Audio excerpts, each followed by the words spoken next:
boa tarde a todas e a todos. Vamos dar início a esta reunião ordinária da Câmara Municipal da Ruda, dia 28 de janeiro. Nós temos aqui, de facto, uma reunião extensa pela frente e com matérias bastante importantes. Mas neste ponto, antes da ordem do dia, aliás, gostava de dar aqui duas ou três notas muito rápidas, antes de passar a palavra aos seus vereadores e, naturalmente, cumprimentar também não só os colegas, mas também os colaboradores do município que aqui estão. Primeiro ponto, um ponto de situação sobre a questão do CTT. Nós temos sido, no fundo, surpreendidos daqui ou ali com algumas movimentações sobre esta matéria.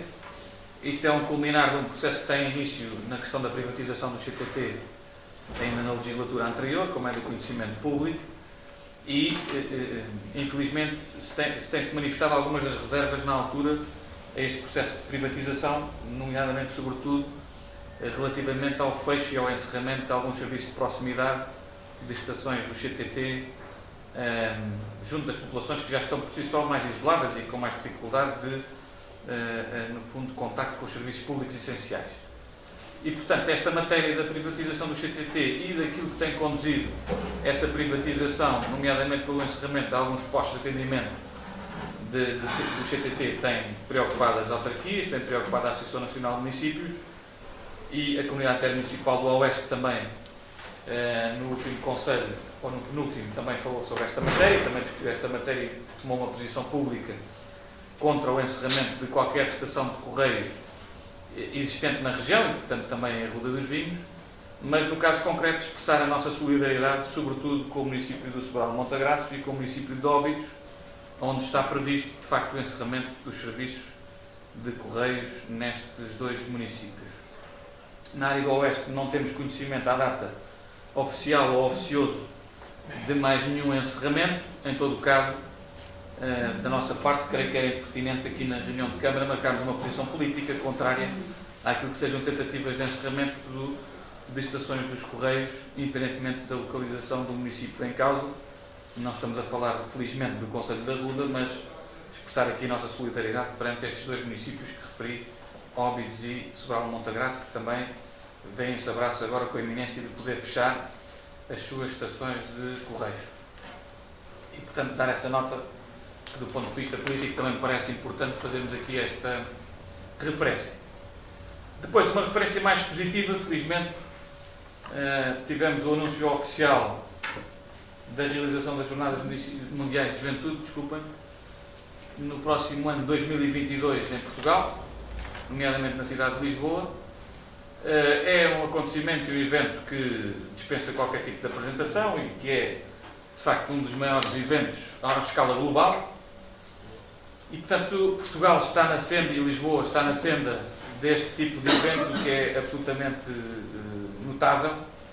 E, portanto, vai mobilizar toda uma sociedade para que possamos, mais uma vez, ver coroado de sucesso a realização de mais um grande evento em Portugal.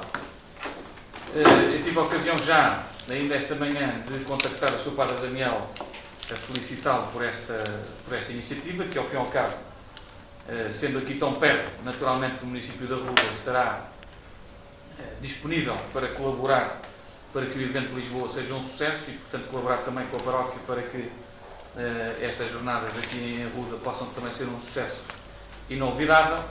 E tomei já a liberdade também de contactar os colegas de Lisboa, nomeadamente o Sr. Presidente da Câmara e o Sr. Vice-Presidente, disponibilizando as infraestruturas municipais que pudermos disponibilizar para que este evento possa, de facto, ter um grande sucesso e que o município esteja incluído, o município da Ruda esteja incluído também na órbita deste evento, que seguramente trará a Portugal várias centenas de milhares de jovens por esse mundo fora, o que é uma oportunidade também de promoção do Conselho, estarmos junto destes grandes eventos. E, portanto, estes contactos foram estabelecidos. É certo que temos ainda muito tempo para trabalhar estas matérias. 2022 ainda vem lá longe, mas quanto mais cedo começarmos a trabalhar, mais cedo poderemos ver gorada com sucesso esta oportunidade, que é um evento marcante para o país e também para a nossa região de Lisboa, onde também nos inserimos aqui paredes meias. E, portanto, dar essa nota de regozijo pessoal e em nome da Câmara, creio eu,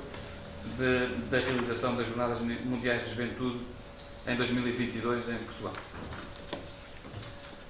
Já tenho os pontos agendados já e falados, melhor dizendo. Entretanto, chegou público, não sei se algum dos senhores do público quer usar da palavra ou fazer alguma questão. A senhora Presidente da Assembleia também nos honra aqui com a sua presença e que agradeço. O Sr. Vereador Mário não dei nota no início, mas não pode estar por motivos de força maior. Portanto, está justificados. Senhores Vereadores, alguém quer usar da palavra neste ponto? Do Paulo, por favor. Boa tarde, Sr. Presidente, e aos demais colegas e a todos os presentes aqui na sala. E queria também começar por me associar a este evento das Jornadas Mundiais da Juventude em 2022 e à disponibilidade que o Sr. Presidente manifestou. De facto, a nossa proximidade, seguramente vamos ser solicitados para contribuir, se calhar, em termos de poder fornecer aqui algum apoio no que diz respeito ao alojamento. Estou certo que isso possa vir a acontecer, portanto, é bom que o Sr. Presidente já tenha manifestado essa sua disponibilidade, porque acompanhamos, digamos assim, um evento que é a todos os níveis de salientar. É a primeira vez que vamos ter isto em Portugal. Depois, relativamente aos CTT, naturalmente, que a nossa preocupação é sempre com o encerramento destes serviços, não tendo atingido até agora o Conselho da Ruda dos Vinhos, mas impõe-se aqui aquilo que o Sr. Presidente disse, um ato de solidariedade para com aqueles municípios que não têm esta, ou que foram, digamos assim, prejudicados com o fecho dos tais serviços de proximidade. Depois, queria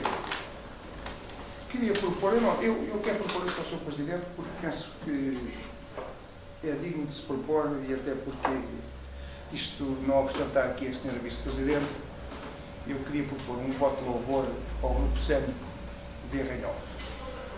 O Grupo Cénico de Arranhol, do qual eu já fiz parte, não é só o espetáculo que apresentou recentemente e que eu tive, digamos, também o privilégio de poder assistir, mas foi os espetáculos que já apresentou há muitos anos, é o espírito de camaradagem que se cria entre todas as pessoas que por ali passaram, é esta harmonia sem distinguir cores, nem raças, nem credos, como eu costumo dizer, e eu penso que o Grupo Cénico de Arranhol merece aqui um voto de louvor pelo trabalho em prol da cultura no nosso município. Portanto, queria apresentá-lo, não o trouxe escrito porque não tive tempo de escrever, senão estaria aqui um arrazoado mais bonitinho, mas eu penso que mais do que as palavras, ou mais do que a escrita, é aquilo que nós sentimos e, portanto, queria propor aqui a este Executivo que se aprovasse esse voto de louvor pelo trabalho que o Grupo Cénico tem desempenhado e por aquilo que estou certo ainda vai desempenhar, até porque já anunciou outros eventos e, portanto, é a garantia de que continuará a trabalhar em prol da cultura para o nosso município. Dito isto, queria colocar aqui 2 ou 3 questões que tive conhecimento, mas isto também são todos os pontos de ordem de trabalho que eu vou tentar ser muito telegráfico. Fui informado que a caldeira do aquecimento do centro escolar da Ruda dos Vinhos, ou parte dela, ou uma parte das instalações, não está a funcionar. Portanto, gostaria que o Sr. Presidente me confirmasse se é verdade ou não e se não está a funcionar, se já foram feitas diligências para que seja, digamos assim, ultrapassado esse problema. Depois, queria perguntar ao Sr. Presidente, porque não sei, e portanto gostaria de saber, no espaço cidadão aqui da Ruda dos Vinhos, já tiveram várias entidades e eu gostaria de saber, para além daquelas que são oficiais, se existem alguns critérios específicos ou é por convite do município para que se possa ocupar aquele dito espaço. Bom, sobre o voto de louvor, eu creio que, enfim, estamos em condições de poder aceitar a inclusão deste ponto para deliberação. A Sra. Vereadora Ruth Miriam não poderá exercer o seu direito de voto por questões de impedimento, Precisamente. porque faz parte do elenco, estava a faltar a palavra, do elenco do grupo, mas creio que podemos votar, não sei se há alguém que se opõe. Quem vota contra, ninguém se abstém, aprovado por unanimidade, com o não voto aqui da Sra. Vereadora por questões de impedimento legal. Mas agradeço, é meu nome e nome de todos. Muito bem, sobre a questão da caldeira do aquecimento do Centro Escolar da Ruda. A caldeira teve um problema de avaria, já está resolvido esse problema. O que há, creio eu, ainda por resolver, e pendente da resolução, melhor dizendo, é a questão do fornecimento de energia pela EDP no ramal definitivo. Ou seja, ainda estamos a falar e neste momento a funcionar com o ramal provisório de obra. O ramal definitivo era para estar concluído a 16 de dezembro de 2018 e neste momento o subempreiteiro Canas ainda está a desenvolver esse trabalho. Se bem se repararam, nas últimas semanas ali junto à Avenida Timor-Leste, junto à sede do PSD, está uma obra, é precisamente essa obra do abastecimento do ramal definitivo de energia ao Centro Escolar da Ruda, que não está concluído e que andamos todos os dias a tentar pressionar para que rapidamente se conclua, mas estão lá aquecimentos móveis e portáteis, portanto não tenho nota, houve ali ao início do ano, sobretudo naquele pico de frio que tivemos ali naqueles 2 ou 3 dias, há alguma situação menos agradável, mas agora parece-me que a situação está estabilizada, temos falado com o diretor do agrupamento e está tudo pacífico. Portanto, isto quer dizer o seguinte: a partir do momento em que a instalação definitiva da EDP esteja salvaguardada, eu diria que a situação ficará estabilizada, embora atualmente não tenha relatos de problemas, até porque a caldeira já foi. Estamos a falar de duas coisas distintas. Uma coisa é a caldeira do edifício B, que é o edifício da ampliação dos antigos chalés da EPAC. Essa teve um problema de funcionamento, de arranque, foi substituída uma peça, voltou a ter um problema, voltou a ser resolvido e a situação está resolvida à data de hoje e, portanto, esse edifício já está plenamente com aquecimento. O edifício onde nós fazemos a confecção da alimentação, portanto, o novo refeitório e as salas do edifício do Plano Centenário, esses não têm ainda a instalação definitiva de energia. Estamos à espera, como disse, da conclusão dos trabalhos pelo Canas, que é o subempreiteiro da EDP, que está já em obras já há algum tempo. E temos aqui ou ali algumas situações em que não pode arrancar tudo ao mesmo tempo, senão a potência energética não é suficiente para fazer ali a alimentação escolar. E, portanto, tem andado um bocadinho aos solavantes. Mas a ideia que eu tenho, e que foi transmitida até pelo diretor do agrupamento, é que a situação está a ser resolvida internamente com recurso a aquecimentos portáteis que tem e, portanto, não tem havido queixas, nem tenho recebido mais nenhuma reclamação, nem nenhuma situação do seu diretor do agrupamento. Portanto, eu presumo que as coisas estão, neste momento, regularizadas. Bom, Sr. Vereador, perdão, eu vou agora à terceira questão. Não vou chamá-lo previsível, mas já previa que essa pergunta pudesse surgir e, portanto, socorri-me aqui de uma cábula para se provar claramente que não há nenhum tipo de favorecimento, os critérios são todos muito claros. Não falei em favorecimento. Eu sei que não, vou explicar a história toda, depois cada um tirará a sua conclusão. Muito bem. Asta pública, julho de 2018, publicada através do edital número 38/2018. Procede-se publicitar no site do município, edital afixado nos locais de estilo habituais, incluindo juntas de freguesia, e no jornal Valor Local. Ficou de 0. Pudemos fazer um ajuste direto em articulação com a AMA, a Agência para a Modernização Administrativa, e foram feitos convites a várias entidades. 1, 2, 3, 4, 5, 6, 7, 8, 9, 10. 10 entidades que foram convidadas a apresentar proposta. Apresentaram 2 entidades proposta. Estou a falar daquela substituição do trevo que existiu e que ela desistiu e, portanto, tivemos que abrir um novo concurso. Foram apresentadas 2 propostas neste convite através de ajuste direto. Uma delas de 184,50 euros mensais e uma outra de 160 euros mensais. Adjudicámos à proposta que prefez a quantia de 184,50 euros mensais, que era a proposta mais vantajosa para o município. Sr. Presidente, se me permite, ainda bem que eu penso que esclareci. Ainda bem que o Sr. Com todo o detalhe. Já adivinha os meus pensamentos, é bom, porque assim Não há uma estou a chamar interação previsível. mais intensa.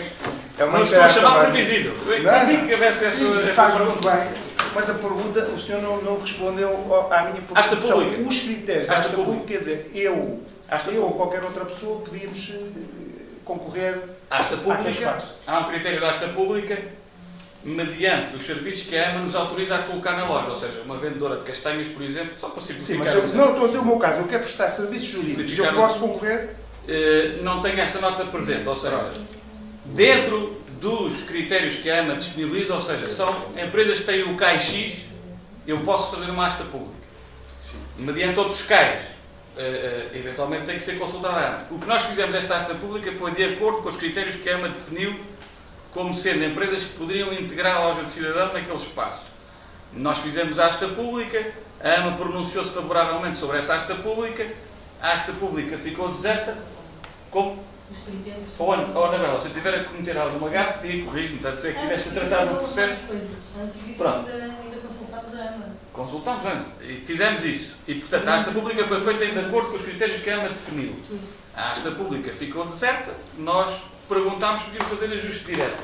E ela disse, sim senhor, façam ajuste direto, mediante, desde que sejam preenchidos os CAIs que nós identificamos e as atividades económicas associadas.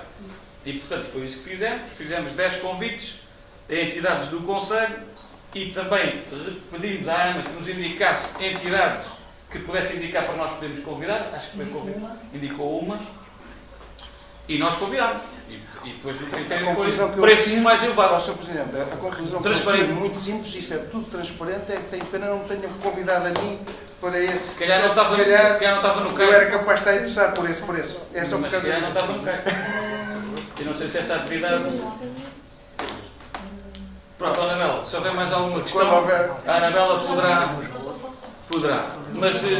Mas não houve, quer dizer, mas a asta pública foi divulgada. Se estivesse interessado, podia concorrer nessa altura. Por ajuste E teria ganho, que ficou deserto. Se apresentasse uma proposta de 5 euros, já ganhava a proposta. Não, tinha que ter um critério qualquer mínimo. Não, acho que não, tinha um valor mínimo. Tinha um valor mínimo. Eu estou agora a exagerar, mas não, mas isto foi publicado. A asta pública é de julho de 2018, salvo erro, pelo vice 31. Diz, O contrato agora é de quê? 5 anos? 5 anos. 5 anos, não.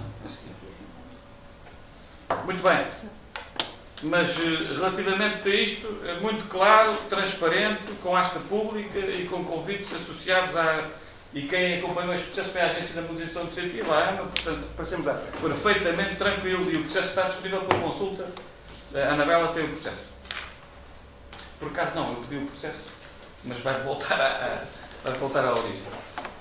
Muito bem, está esclarecido. Ponto número 1, a ata da reunião de Câmara de dia 14 de janeiro. Eu creio que estamos todos em condições de poder deliberar a ata. Portanto, não sei se há alguma questão. Nem voto contra, está aprovado por unanimidade. Fazendo agora um ponto de ordem à mesa antes de passarmos a entrar neste ponto de ordem de trabalhos. O ponto que estava na ordem de trabalhos inicial, que era o 14, que era uma segunda alteração ao orçamento e à SGOP, não cheguei a despachar esse ponto porque não foi necessário, o que significa que ele será retirado da ordem de trabalhos porque não chegou a ser apresentado, ok? E, portanto, de hora avante, o ponto 15 inicial passará a 14 e assim sucessivamente, ok?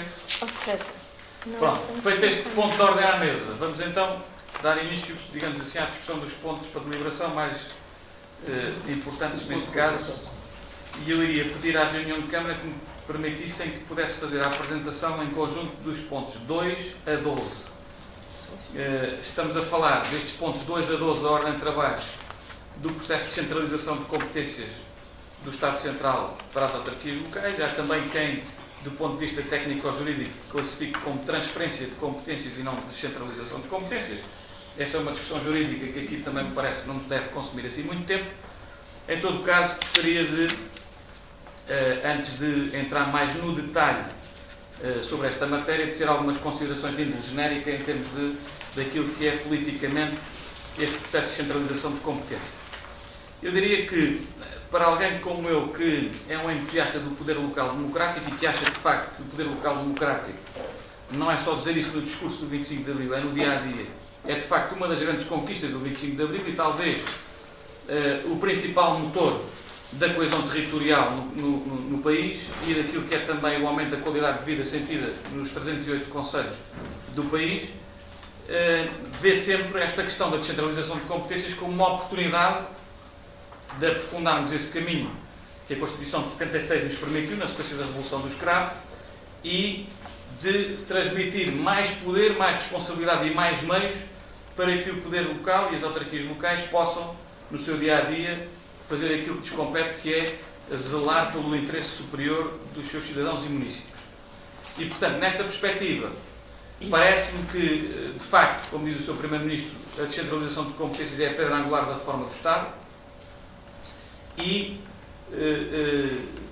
me parece também, já tenho ouvido muita coisa sobre isto, que nós passamos de estados de alma diferentes, ou seja, criticamos a descentralização, mas depois colocamos entraves à descentralização quando ela vem, e há quem defenda também que a descentralização sabe a pouco esta. Eu devo dizer o seguinte: acho que se pode ir mais longe na descentralização, acho até que há diplomas que vão vir a seguir para deliberação que complementam estes que já estão aqui para podermos deliberar, e parece-me também que esta descentralização é uma descentralização que me parece mais justa para todo o território nacional. Porquê? Porque foi ensaiado na legislatura anterior uma descentralização de competências que era uma descentralização à la carte, ou seja, identificava-se alguns municípios para fazer projetos pilotos de descentralização de competências e os outros municípios ficavam a ver navios, ou seja, não entravam no pacote de descentralização. Esta, quer queiramos, quer não, a partir de 2021 será uma inevitabilidade por força da lei, ou seja, todos os municípios receberão todas as competências que serão descentralizadas pelo Estado Central em 2021. Tudo está agora em saber se os municípios aceitam já essas competências para 2019, se aceitarão para 2020 ou se limitar-se-ão a aceitar as competências no final deste mandato autárquico, portanto em 2021. Sobre esta matéria, eu queria dizer que não há aqui consenso sobre esta matéria, portanto a riqueza deste processo é essa. Cada município tem a capacidade de se poder adaptar às circunstâncias, avaliando aquilo que é o seu ativo em termos financeiros, aquilo que é a sua estrutura de serviços e aquilo que é a sua estrutura também de capacidade de recebimento destas competências e, portanto, dar-se a oportunidade de, à medida das necessidades dos municípios, escolherem o posicionamento que tenham em relação a estas matérias. E isso é significativo, isso é importante e isso é uma mais-valia para este processo que, no final de 2021, como se disse, ficará concluído. Nós tivemos a oportunidade de reunir aquele grupo de trabalho que constituímos, quer na Câmara, quer na Assembleia Municipal, para acompanhar este processo de descentralização de competências.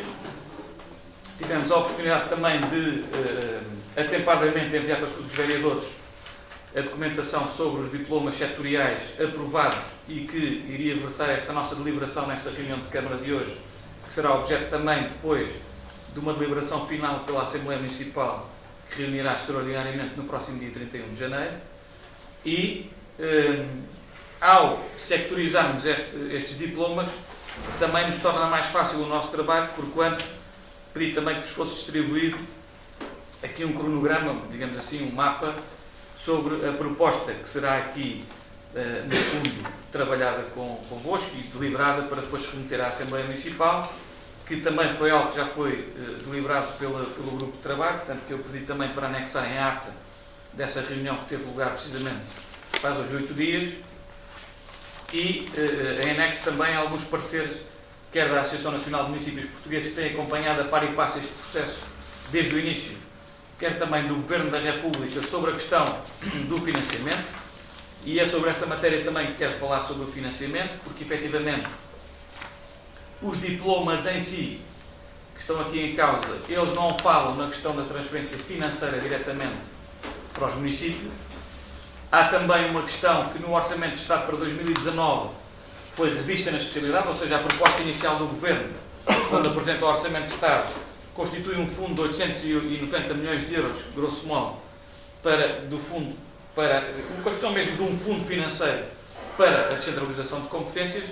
Ora, na especialidade este fundo foi reformulado, foi até extinto, aliás, e, portanto, Neste momento, aquilo que o Governo nos diz é que é o Decreto-Lei de Execução Orçamental que servirá de base a, no fundo, balizar as transferências para os municípios por força da aceitação das competências que decorrem destas leis que hoje estamos aqui para apreciar.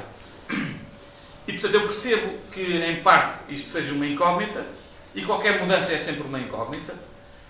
Percebo também que, destes diplomas que estamos aqui a falar, muitos deles, apesar de não ter receita direta, têm a previsão de receita indireta, ou seja, por força do produto das taxas e licenças que se cobrem pela aceitação destas competências, ou não, e, portanto, os custos também não são, em termos de investimento, assim tão significativos, até porque, na parte mais complicada, que será das vias de comunicação, há sempre a possibilidade do município não chegar a acordo quanto àquilo que é as suas responsabilidades de manutenção das vias, se achar que, de facto, não estão calculados os seus interesses.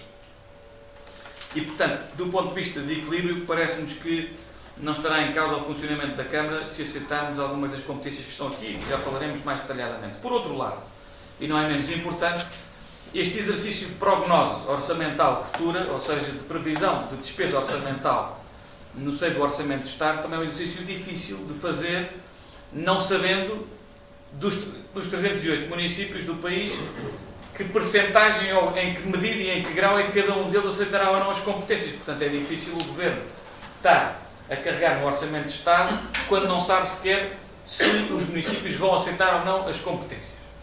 E, portanto, este é um processo que ficará concluído neste primeiro trimestre e depois, sim, o Decreto de Execução Orçamental aferirá cada um dos municípios o que é que cada um vai beber ao Orçamento de Estado por força da aceitação das competências e mediante aquilo que é o apuramento geral do estado da arte, ou seja, quantos é que recebem e em que circunstâncias é que recebem. E, portanto, eu diria também que até desse ponto de vista há uma mensagem política importante que o município da Ruda pode passar a aceitar aqui algumas das competências, que é o facto de demonstrar à Administração Central que está disponível para receber essas competências, testar a sua capacidade de execução, porque também nós não conseguimos saber se vamos receber bem as competências se nunca testarmos, e depois em 2021 teremos um grave risco que é ter que aceitar tudo e não ter de facto a Câmara preparada, e portanto este dá-nos 2 anos e mais qualquer coisa para nós prevermos, conseguirmos implementar e fazer ajustamentos de modo a que em 2021 estejamos já com a Câmara toda preparada para receber todas as competências e, portanto, é trabalho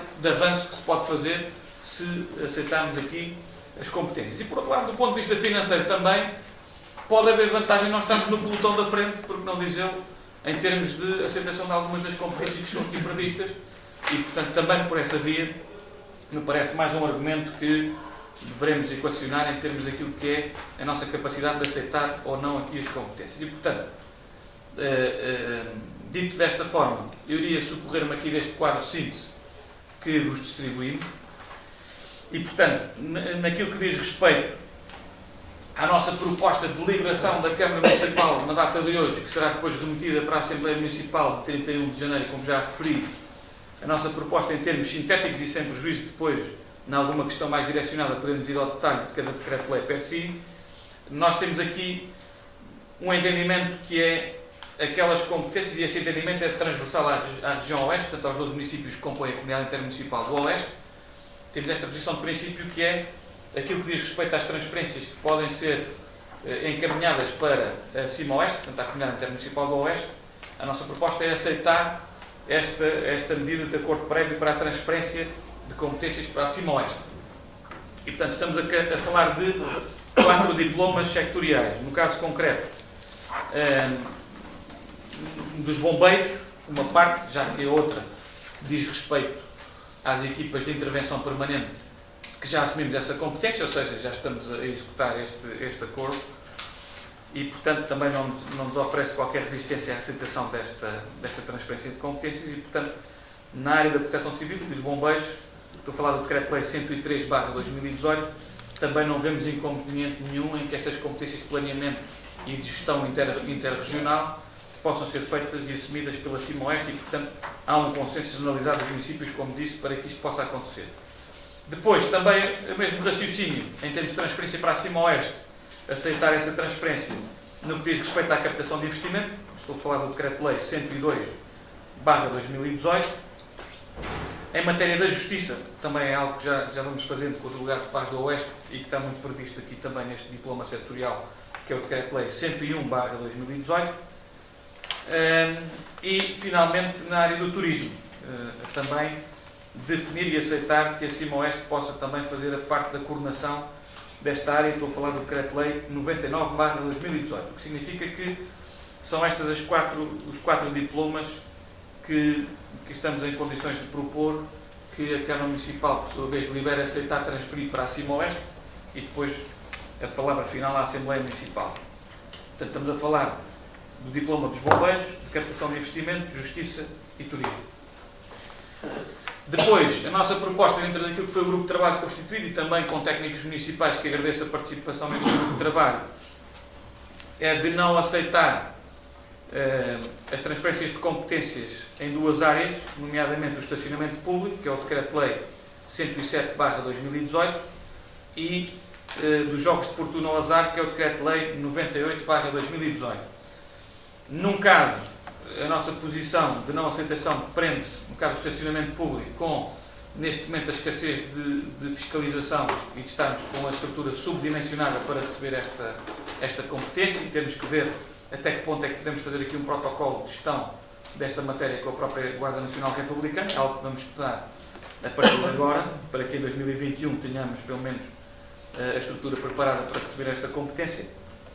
E, na questão dos jogos de fortuna ao azar, a nossa não aceitação prende-se também por falta de conhecimento e know-how nesta matéria e, portanto, impreparação dos nossos recursos humanos, neste caso, para esta matéria em concreto, e a ausência de regulamentação aplicável, ou seja, nós temos que encetar agora um processo de desencadear um processo de construção de um regulamento municipal aplicável a esta nova realidade e não se limitar à apresentação do regulamento, é preciso também reverter para a tabela de taxas e licenças estas matérias que agora são transferidas e que não temos previsão nos nossos regulamentos atuais para poder acomodar. E, portanto, estas são as duas propostas que faremos e que aprovaremos, se for vontade maioritária dos colegas, para não aceitar esta transferência, ou seja, pelas razões que aduzi há pouco, e todos os outros domínios.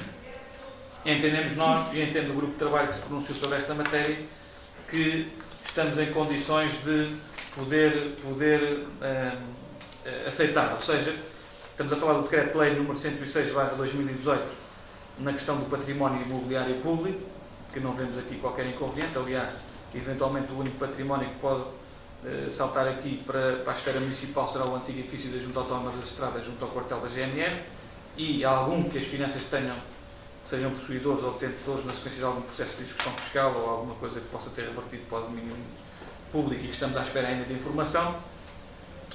Depois a questão da habitação, que é o Decreto-Lei 105/2018, também não temos inconveniente, uma vez que já assumimos bastante das competências no domínio da ação social e da habitação social, que já temos praticamente todo o parque sob gestão municipal atualmente.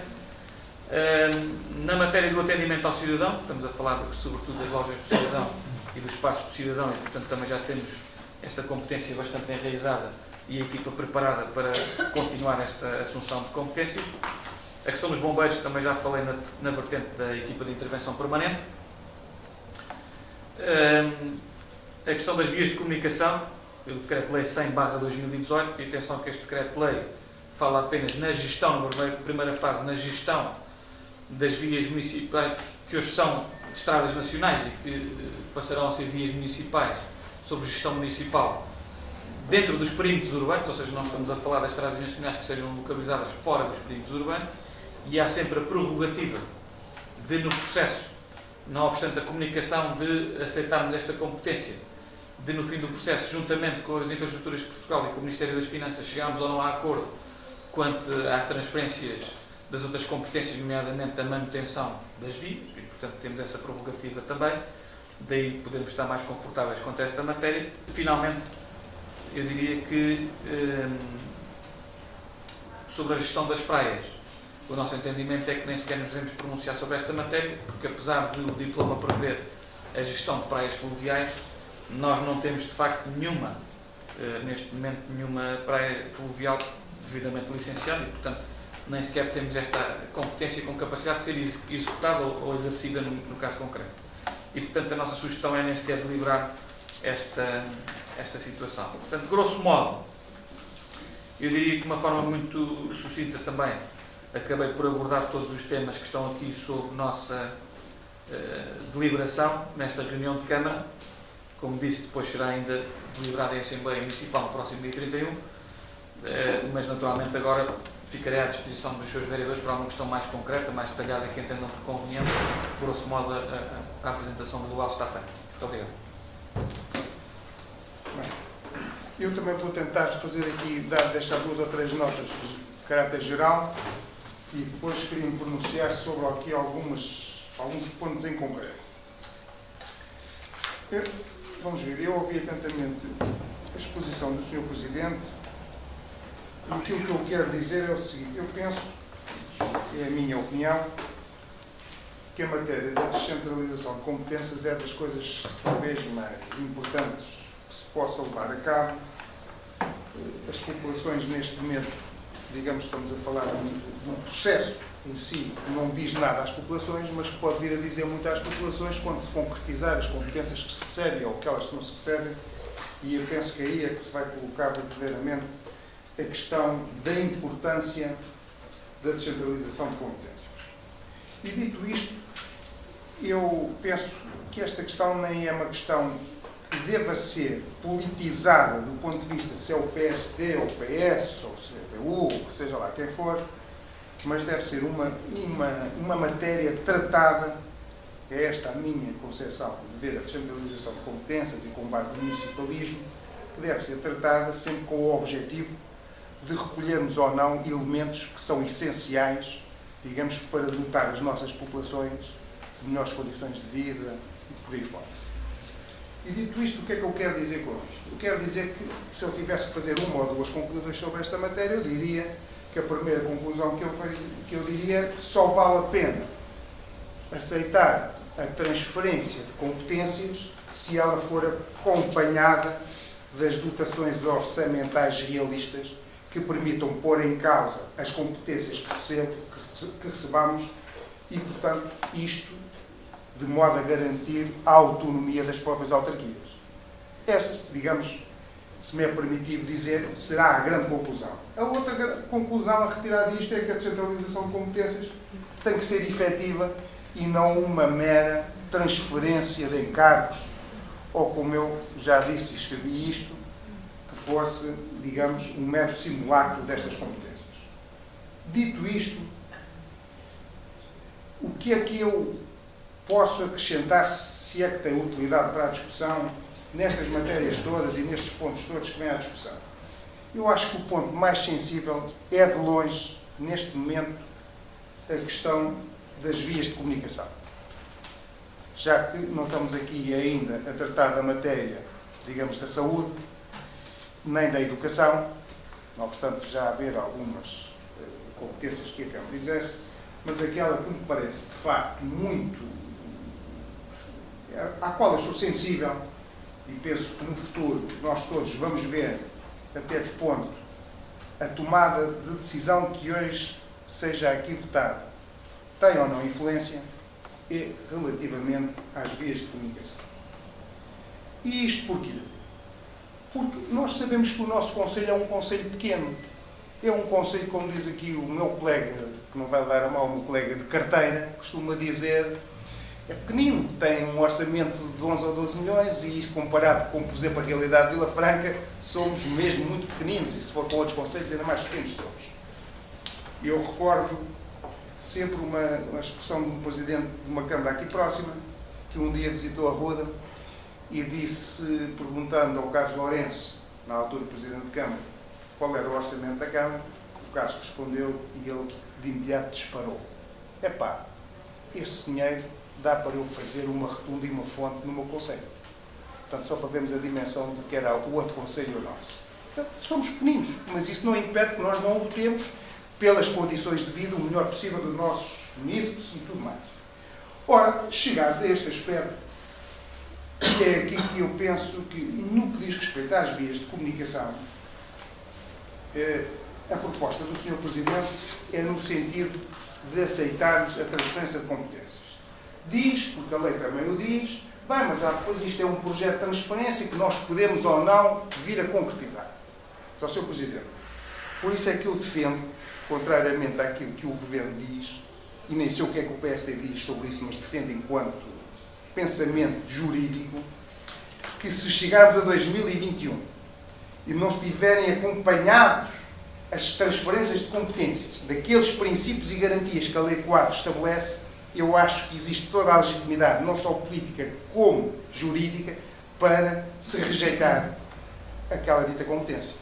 Sou pena estarmos a passar um cheque em branco, porque o Sr. Presidente diz aqui que, bem, isto é apenas um projeto com vista à transferência, que dá a oportunidade sempre ao município discutir mais tarde e depois não aceitar no que diz respeito, por exemplo, à manutenção e à conservação das estradas, e eu pergunto se então chegarmos a 2021 em que ela se torna definitiva, se depois vamos discutir com o Sr. Presidente e com aqui o Instituto que é, como é que ele se chama? O IA das estradas, não é? O IP, o IP, se depois vamos discutir quando ela se tornou irreversível. Quer dizer, acho que este é um ponto para mim fulcral e que urge ter muito cuidado com isto. Porque se o nosso município, e eu estou a falar em concreto do nosso município, os outros não sei, nem tenho que me pronunciar sobre eles, mas se o nosso município tem dificuldades, como tem, e que o Sr. Presidente reconhece, e eu também reconheço, no caso das estradas, tem um plano que até apresentou para requalificar vias de comunicação, que tivemos que fazer um recurso a um empréstimo financeiro de 400 e tal mil euros, quase 500 mil. E se nós não temos capacidade para fazer toda essa conservação e essa manutenção, o estarmos a assumir esta competência, a meu ver, pode criar aqui um problema. Não sei se será no próximo ou nos próximos anos, mas a médio e longo prazo admito que este problema seja uma realidade. A não ser que, e isto não tem nada a ver contra a descentralização, que sou a favor, preciso notar, nada, rigorosamente nada, nem é contra as medidas que estão propostas, mas é indo um pouco ao encontro daquilo que o Sr. Presidente também disse, que é o facto de aquilo que está orçamentado, ou aquilo que venha a ser orçamentado em termos de orçamento de Estado, nós desconhecemos por completo. O Sr. Presidente disse, mas como é que o Governo pode definir esta matéria? Porque vamos imaginar, somos 305 concelhos, ou 308 concelhos, e só 100 é que aceitam esta competência. Se for só 100, é evidente que do pacote que existir, caia muito mais a um pequeno concelho do que calharia se todos o aceitassem. Mas eu penso que o problema não é esse. E o Sr. Presidente sabe que o problema não é esse. Sabe tão bem ou melhor do que eu. O problema é outro. O problema é sabermos como é que vamos agilizar isto e como é que vamos poder fazer face a determinados encargos que, uma vez recebidos pelo município, já não há volta a dar. E essa, para mim, é a questão primordial. Eu, Sr. Presidente, não vai levar a mal, mas eu discordo que nós aceitemos, no que diz respeito a estas matérias aqui em discussão, a que diz respeito às vias de comunicação. Relativamente às outras 4, que têm o apoio, que é, digamos, um acordo prévio para remeter para a Assembleia, para a nossa Assembleia Intermunicipal, dito isto em geral, nada tenho a opor, quer dizer, até acho que, efetivamente, a Assembleia Intermunicipal é que tinha que se pronunciar a dizer no prazo de 60 dias que não quer aceitar estas matérias. Nós, digamos que isto é uma condição, preenchida a condição, nada impede que a Assembleia, penso eu, nada impedia que a Assembleia Intermunicipal, se tivesse o prazo de 60 dias, olha, nós essas matérias não queremos aceitar, assim como nós vamos fazer, dependendo da deliberação da Assembleia Municipal, aquelas que nós queremos aceitar para o nosso município. Portanto, aí o assunto não se coloca. Relativamente àquelas duas matérias que a Câmara não aceitou, que é uma que tem a ver, que é o ponto segundo, não é? Que tem a ver com o estacionamento público, e o outro, desculpe, os Jogos de Fortuna. Bem, os Jogos de Fortuna nós não estamos à beira, temos aqui um casino, coisa que o vale, mas relativamente ao estacionamento público até era levado a crer, se calhar era bom aceitarmos. E o Sr. Presidente vai-me dizer, Porque é que é bom? Eu compreendo os argumentos, nós não temos os regulamentos.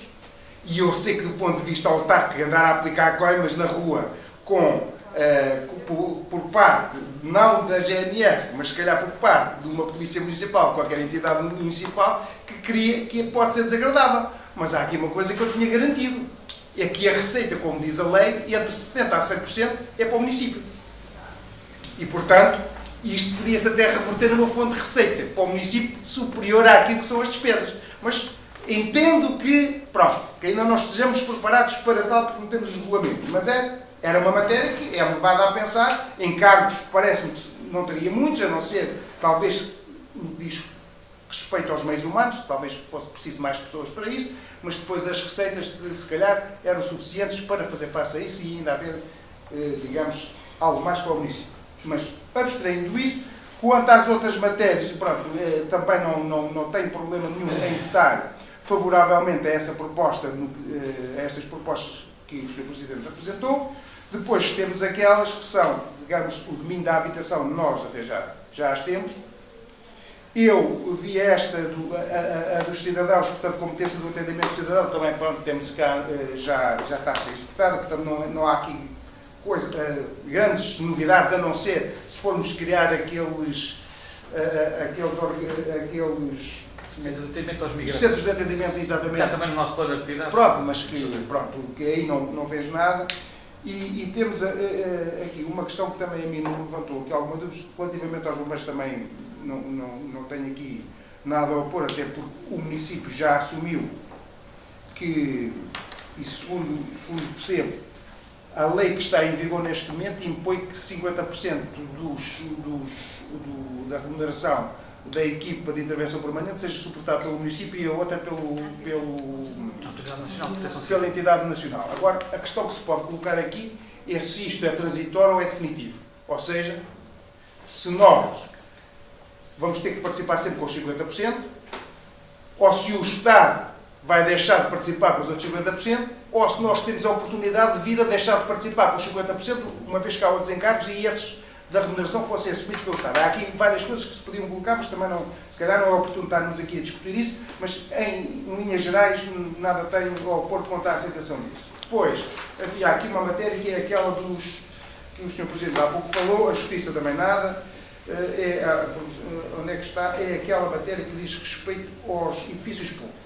Eu queria precisamente fazer esta pergunta ao Sr. Presidente, de alguma forma já respondeu, que são aqueles sem utilização. Eu não conheço no nosso município.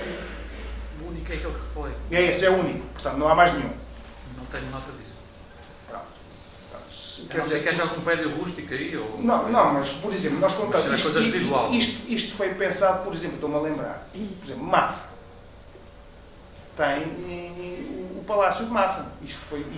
Há ali edifícios públicos que foram, digamos, acho que em termos da área metropolitana foi bem equacionado o que é que cada um dos municípios iriam ficar na sua competência, o que não se aplica, digamos assim, aqui ao nosso município. Portanto, em síntese, e resumido e concluído, eu, no que diz respeito à aceitação das vias de comunicação, voto contra. No que diz respeito às outras propostas, voto tal qual elas foram apresentadas, portanto, no sentido de não aceitar as duas matérias que aqui foram propostas e de aceitar as demais matérias em discussão. E não falamos quanto à questão da gestão das praias, porque é difícil, não é? Sim. Não temos praias? É uma deliberação tácita.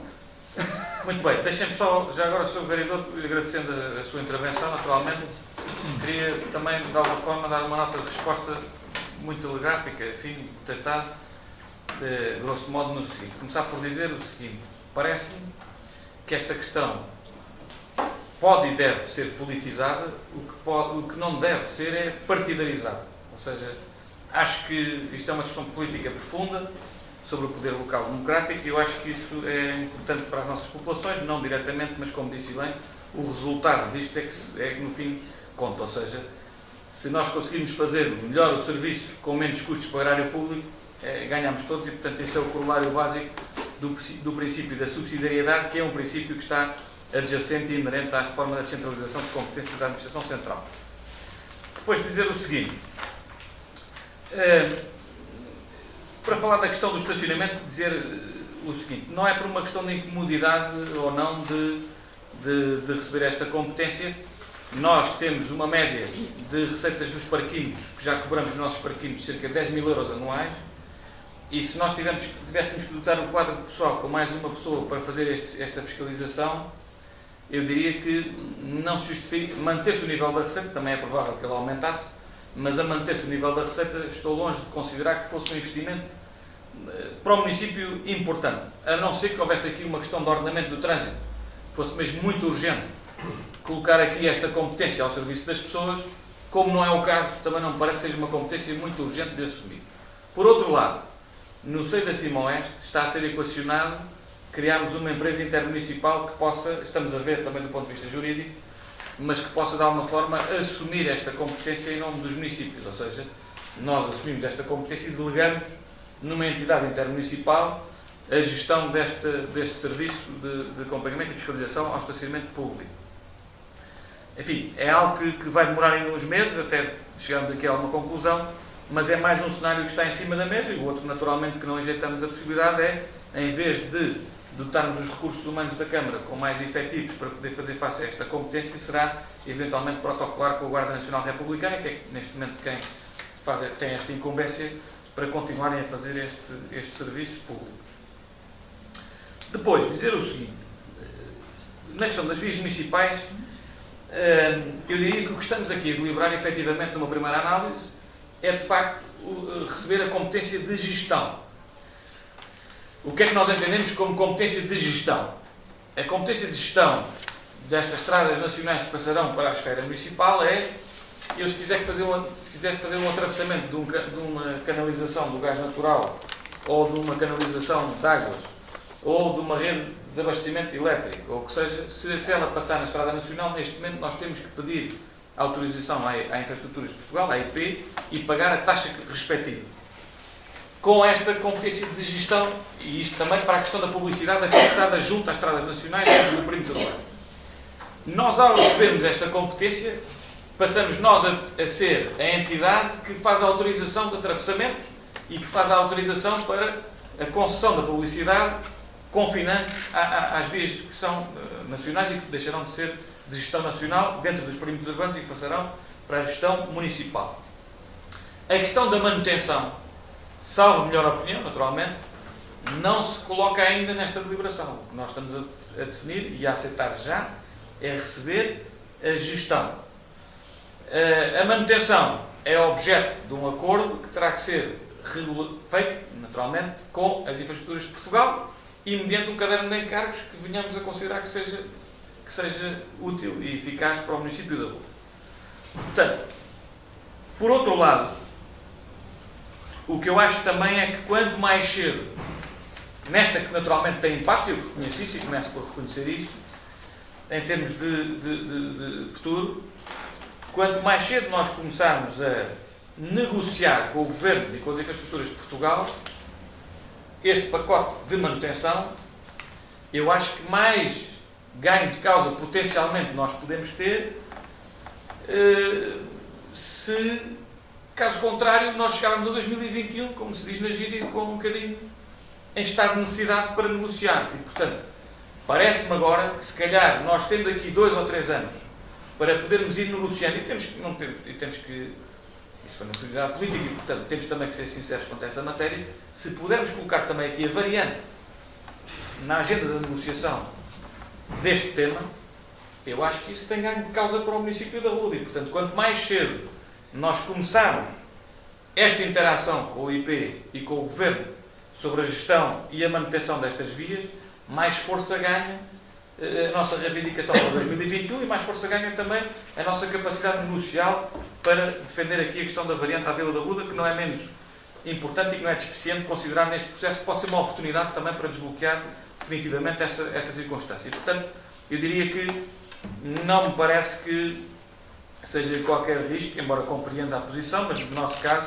parece-me que poderia ser mais errado do ponto de vista estratégico nós deixarmos para o final a assunção desta competência e depois ir negociar em estado de necessidade com as infraestruturas de Portugal, podemos aproveitar a oportunidade de agora, se calhar não haver muitos municípios a quererem receber esta competência, para podermos ter ganho de causa e de acordo com aquilo que são os nossos interesses fundamentais junto da tutela. Depois de dizer o seguinte, eu percebo a temática do envelope financeiro e, naturalmente, a temática do envelope financeiro, na questão da descentralização, invariavelmente vem sempre na agenda política e na agenda da discussão.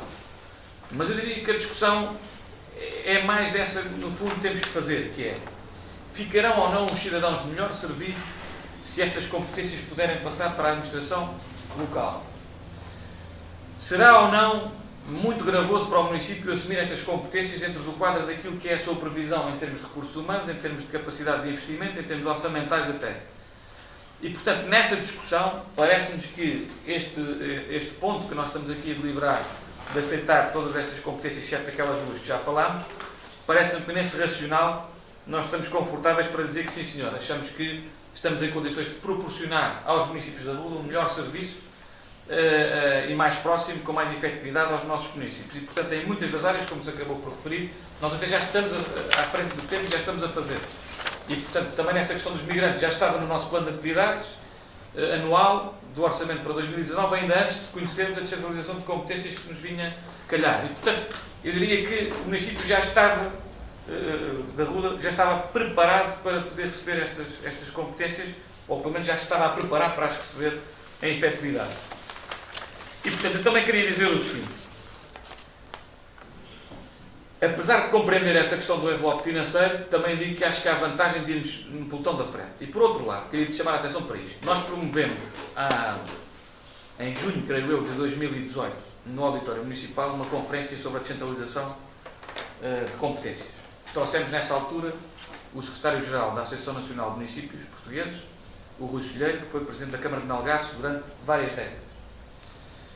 E um autarca de experiência a nível nacional, e um secretário-geral que conhece os dossiês, provavelmente como nenhum de nós os conhecerá. E teve como seu interlocutor o secretário de Estado das Autarquias Locais, Dr. Carlos Miguel, que é também uma pessoa que tem muita experiência nesta área, foi Presidente da Câmara de Torres Vedras, Presidente da Cima Oeste, e tem gerido este processo do ponto de vista político. E eu sinto, e já tenho ouvido, inclusive do Presidente da Associação de Municípios, do Manuel Machado, e ainda no último Conselho Geral, que foi na terça-feira passada, o próprio Ribal Esteves, que estava a substituir o Manuel Machado na presidência desse órgão, neste caso, em representação do Conselho Diretivo da Associação Nacional de Municípios Portugueses, no Conselho Geral, que é o órgão máximo de congressos, e ele próprio viu com entusiasmo a defender este processo. Pela transparência que houve no processo, pela capacidade que houve de envolver a Associação de Municípios desde o início no processo, e pela faculdade também que houve de acolher muitas das sugestões que a Associação Nacional de Municípios carrilhou para este processo desde o início. É óbvio que ele também disse, e eu acompanho nisso claramente, vamos dizer, este é um processo perfeito. Se calhar não há processos perfeitos na construção humana. E este também decididamente tem falhas. Mas é o que ele diz e eu estou convicto que aquilo que ele diz tem toda a razão. Quanto mais cedo começarmos a executar, mais cedo estamos preparados para quando em 2021 estarmos todos mais capacitados para poder dar uma resposta de qualidade aos nossos municípios. Se rejeitarmos sempre, se não quisermos arriscar, aí sim nós podemos, em 2021, prestar um mau serviço aos nossos municípios. E, portanto, eu diria que, ouvindo todas estas sensibilidades, naturalmente, preocupação para o facto de não ser muito claro a questão financeira, que deveria ser mais claro. Mas, muito claramente, também dizer o seguinte, quer a revisão da Lei das Finanças Locais que está em cima da mesa, quer aquilo que tem sido dito pela Associação Nacional de Municípios, por pessoas insuspeitas de todos os quadrantes, que defendem claramente que, em termos financeiros, os municípios vão ser beneficiados com esta reforma. Eu diria que estão reunidas todas as condições para nós acreditarmos que, de facto, este processo de centralização é necessário, é bem-vindo e que nós queremos executar o mais rapidamente possível. Isto também para dizer, no meu caso concreto, a minha opinião pessoal, acho que o paradigma de gestão do Estado pode, a partir deste processo, ser diferente. Mais vale um pássaro na mão do que dois a voar, como diz o povo, e com razão, e este processo é um caminho que se deve iniciar. Óbvio que falta aqui a regionalização administrativa do país, previsto na Constituição, desde 76, e é uma inconstitucionalidade por omissão não a ter implementado. óbvio que falta aqui um conceito de governo local que aprofundará aquilo que é o poder local democrático. Porque, de facto, nós estamos a falar aqui de competências de gestão direta, mas há competências de gestão indireta que têm que ser olhadas para o poder local. Ou seja, para dizer claramente, muito provavelmente qualquer técnico numa CCDR tem quase mais poder do que um vereador ou um presidente de Câmara legitimamente eleito pelo povo em matérias fundamentais como o urbanismo. E se nós quisermos captar investimento, fazer uma estratégia de desenvolvimento local alicerçada em projetos sufragados legitimamente pelo povo, muitas vezes barramos com burocracias do Estado Central que aos dias de hoje não são aquilo que deveriam ser. E, portanto, nós temos que continuar este caminho de aprofundamento do poder local democrático. Este é um processo que não finaliza aqui, é um processo de uma porta de entrada para o futuro que tem que vir e para um conceito de governo local que seja mais efetivo e que permita que este conceito da gestão democrática do governo local, que é eleito pelo povo, se sobreponha a muitas direções regionais e a muitas CCDRs que muitas vezes desconhecem a realidade do território e traçam a regra e esquadram decisões que são perfeitamente desconformes com aquilo que são as necessidades locais.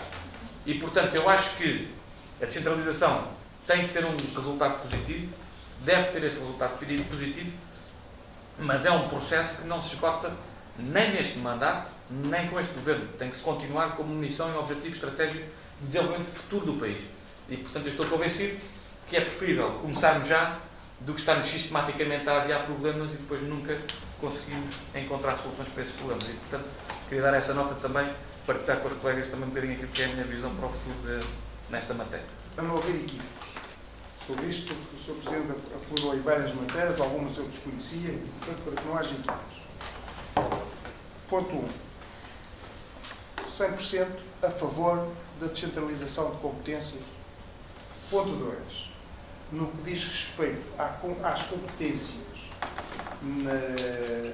para as vias de comunicação, a lei diz claramente isto: caso não ocorra a mutação dominial, as competências de gestão transferidas para os municípios não incluem a manutenção, conservação e reparação da zona de estrada. Portanto, eu, quando me referi há pouco, refiro exatamente à questão, por isso é que o pacote financeiro é fundamental.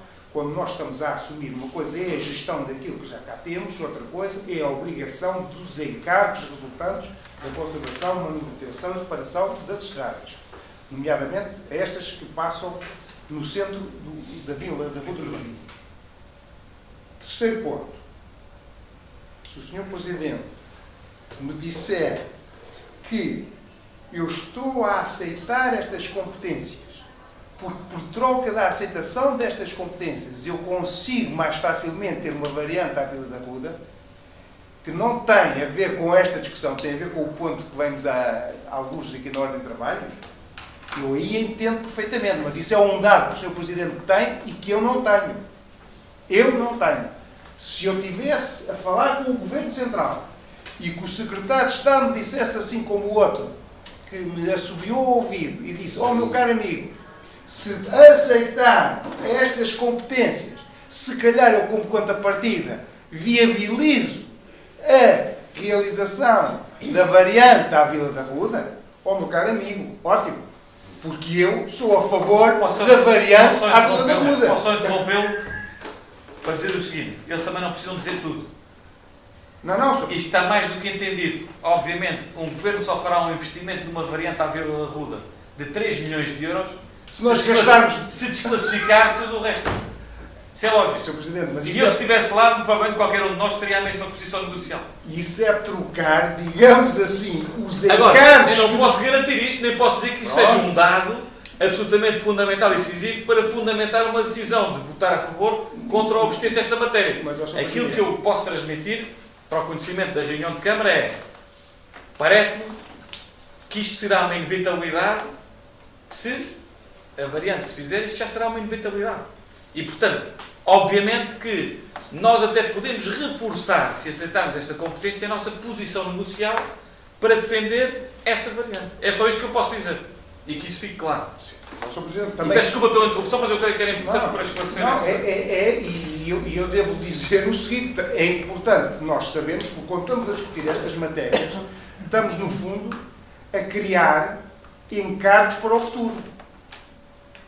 Se eu tiver a trocar 3 milhões da feitura de uma variante por 3 milhões daquilo que eu tenho que gastar na reparação de estradas durante X anos, eu não estou a criar encargos. Estou a trocar 3 por 3, é 0. Mas que fique bem ciente, o que nós estamos aqui a votar é transferência de competências das vias de comunicação. Ponto 1.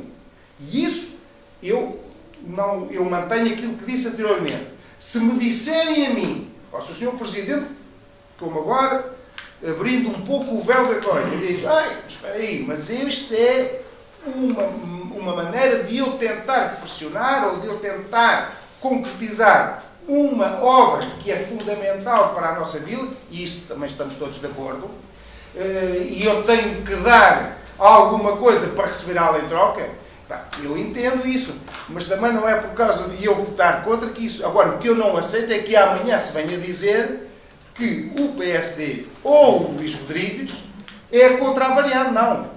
O PSD e o Luís Rodrigues são 100% a favor da variante em Arruda dos Vinhos. Aliás, sempre foram e continuaremos a ser. O que nós achamos é, no que diz respeito a esta matéria em concreto, é que isto não é uma coisa que se resume a 3 anos ou 4. Isto é um encargo que vai ficar para sempre. E para sempre, porque era aquela nota que eu fiz há pouco.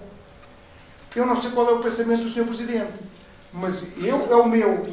Se nós chegarmos a 2021 e se as garantias que estão configuradas, nomeadamente no que diz respeito à transferência do pacote financeiro e dos recursos humanos, que estão expressamente mencionadas na Lei 4, deixarem de existir, eu estou plenamente convicto, e estou a ver isto a 3 anos de distância, ou a 2, estou plenamente convicto que os autarcas todos vêm para a rua, seja lá qual for o governo, dizer nós não queremos essas competências.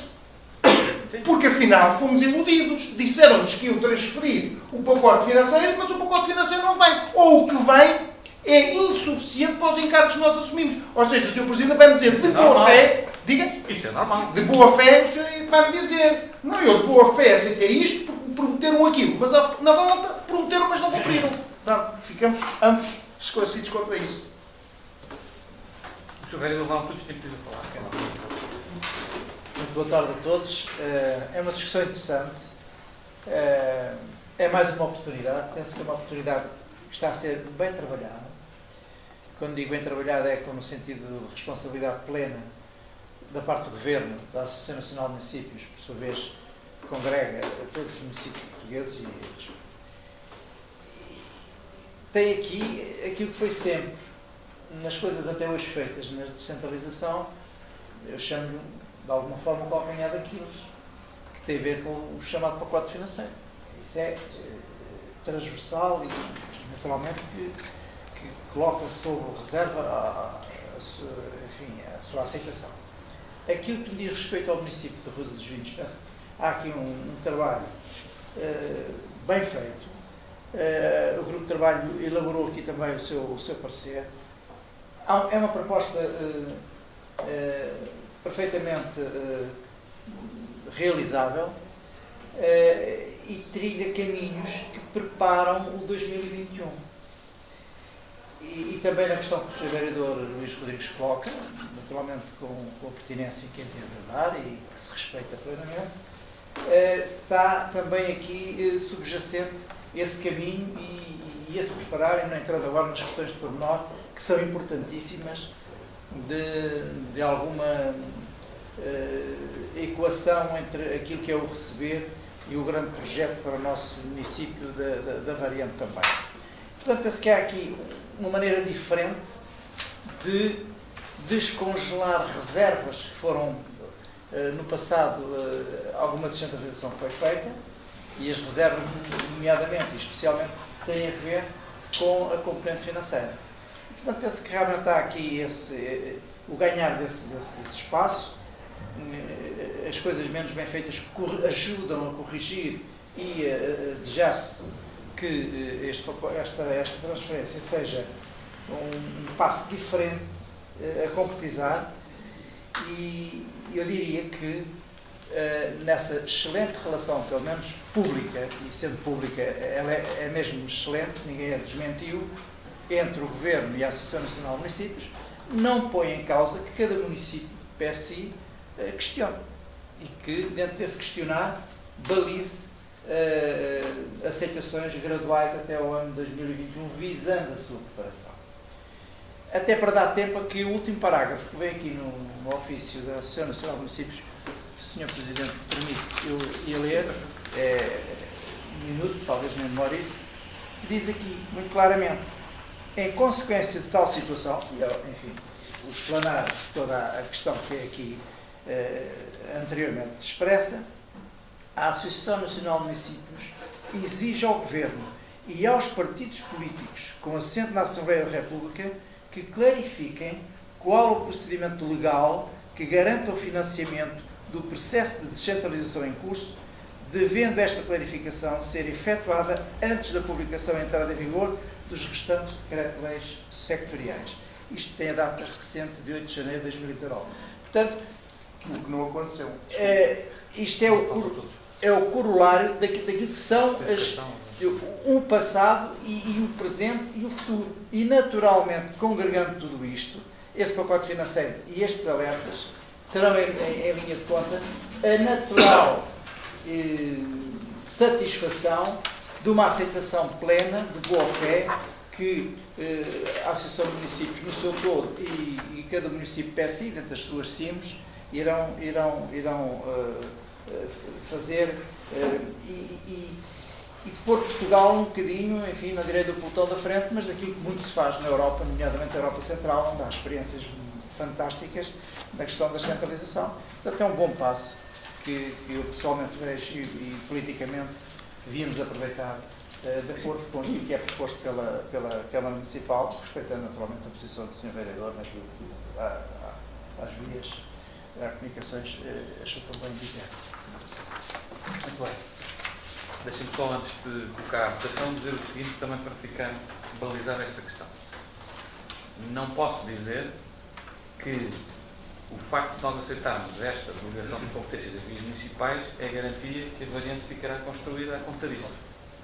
O que posso dizer é que, na minha ótica, fortalece a nossa base negocial, que já estamos a fazer desde há 2 ou 3 anos esta parte, com o Governo, através do Sr. Secretário de Estado das Infraestruturas, Guilherme de Oliveira Martins, com todo o seu staff, e com a IP, com as Infraestruturas de Portugal. Portanto, eu acho que, para ficar bem claro, ou seja, acho que nós aceitamos, fortalece o nosso peso negocial, mas não posso dizer que isto será a garantia de que a variante se fará. Quando isto não ficar bem claro, eu penso que todos perceberam, mas para ficar devidamente balizada esta minha intervenção. Bom, corrigir-me se estiver equivocado, mas para não estarmos aqui a fazer uma votação ponto a ponto, até porque são vários, dos pontos 2 a 9 há uma deliberação por unanimidade dos presentes. O ponto 10 tem o voto contra do Sr. Vereador Luís Rodrigues. E depois voltamos a ter nos pontos 11 e 12 uma votação unânime dos presentes relativamente à proposta da Câmara. Certo? Pronto, então estão aprovados os pontos com estas maiorias que referi. Sr. Presidente, só queria deixar uma declaração de voto verbal muito rápida e dizer que, para que também não haja aqui sobre isso. Sim. Que o voto contra no ponto 10, ou seja, no que respeita à transferência da competência nas matérias no domínio das vias de comunicação, se fica a dever ao facto de, neste momento, se desconhecer quais os pacotes financeiros que acompanham esta transferência de competências e também ao facto de o município, só por si, não ser capaz de gerar receita suficiente para que permita, no fundo, concretizar esta transferência de competências no que diz respeito à conservação, manutenção e reparação das estradas. O ponto 13 da Ordem de Trabalhos diz respeito à primeira alteração ao orçamento e à SGOP para 2019. Sucintamente, isto tem que ver com o seguinte: no fecho do ano económico de 2018 não foi possível, por razões várias, efetuar o pagamento de todas as dívidas que temos e todos os fornecimentos, todas as faturas, e, portanto, há saldo que tem que transitar e cativa verbas que já estavam previstas no orçamento para 2019 e que têm que ser reforçadas em função disso. Mas também há o reverso da medalha, que é as diminuições que estamos aqui a falar, nomeadamente a verba do parque urbano, que estava mais, quando fizemos o orçamento para 2019, está bem colada na despesa, assim como a verba, a rúbrica do Centro Escolar de Aguda da requalificação está bem colada na despesa. Conseguimos pagar as faturas finais até 31 de dezembro, o que significa que liberta verba destes valores de 2019 que podem ser distribuídos e reforçar assim as outras despesas correntes e de investimento que estão a menos por força da transição de saldos e da cativação de saldos por força do não pagamento de todas as faturas pendentes na nossa contabilidade a 31 de 12 de 2018. Basicamente é isto. Portanto, não sei se há alguma questão mais concreta ou não, mas basicamente é esta situação. Ou seja, estamos a falar da primeira revisão ao orçamento para 2019, que passa agora, portanto, a 14.